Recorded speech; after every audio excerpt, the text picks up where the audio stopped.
প্রেম, বিদ্রোহ ও সাম্যের কবি কাজী নজরুল ইসলাম 1899 সালের 24 মে ভারতের পশ্চিমবঙ্গের বর্ধমান জেলায় জন্ম হলেও এপার বাংলার ময়মনসিংহ ও কুমিল্লার সঙ্গে কবির ঘটে যায় আত্মিক সংযোগ।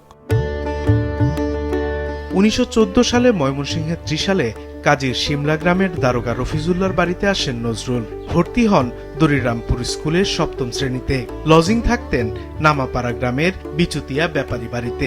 আমাদের বাড়ি জাতীয় কবি কাজী নজরুল ইসলাম লজিং থাকতেন। এখানে একটা স্মৃতিকেন্দ্র হয়েছে বা পাশে একটা বিশ্ববিদ্যালয় হয়েছে।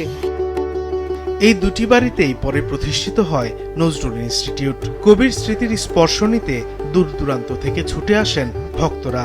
এইখানে নজরুলের অনেক স্মৃতি রয়েছে, যেগুলো আরো বিস্তৃত হোক বলে আমি মনে করি। আমাদের এই দুটি স্মৃতিকেন্দ্রে সঙ্গীতের প্রশিক্ষণ কোর্স চালু আছে, 1 বছর মেয়াদি, সেটা চলছে।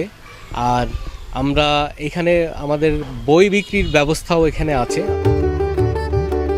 1921 সালের এপ্রিলে প্রথমবারের মতো কুমিল্লায় আসেন কাজী নজরুল ইসলাম। মুরাদনগর উপজেলার দৌলতপুরে তখনকার নামকরা বই প্রকাশক আলী আকবর খানের বাড়িতে যান। সেখানে কবির জীবনে আসে প্রথম প্রেম, পরিণয়। বিয়ে করেন প্রথম স্ত্রী নার্গিসকে। এখানেই রচিত হয় তার সাহিত্য সৃষ্টির গুরুত্বপূর্ণ অধ্যায়। এই দৌলতপুরে অনেক ইতিহাস রয়েছে, 160টি কবিতা এবং 130টি গান এই দৌলতপুরে কাজী নজরুল ইসলাম রচনা করেছেন। 1921 থেকে 1924 সাল পর্যন্ত মোট 5 বার কুমিল্লায় আসেন কবি। তার বিখ্যাত কবিতা বিদ্রোহী এখানেই রচিত। ব্রিটিশ বিরোধী কবিতার জন্য গ্রেপ্তার হন কুমিল্লায়।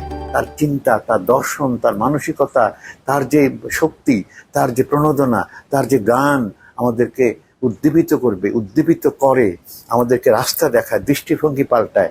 সুতরাং নতুন দৃষ্টির জন্য নজরুল আমাদের প্রয়োজন।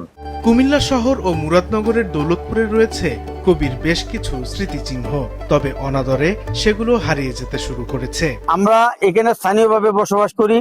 এখানে জাতীয় কবির বিভিন্ন স্তরের বক্তবিন্দুরা আসে। আমরা অত্যন্ত লজ্জিত, তাদেরকে আমরা একটি বসার স্থান দিতে পারি নাই। প্রেম বিদ্রোহের কবি কাজী নজরুল ইসলামের স্মৃতি বিজড়িত ময়মনসিংহ ও কুমিল্লায় ছড়িয়ে ছিটিয়ে থাকা স্মৃতিগুলো সংরক্ষণের দাবি নজরুল গবেষকদের। সাদেকুর রহমান সিদ্দিকী, মাছরাঙা, নিউজ ডেস্ক।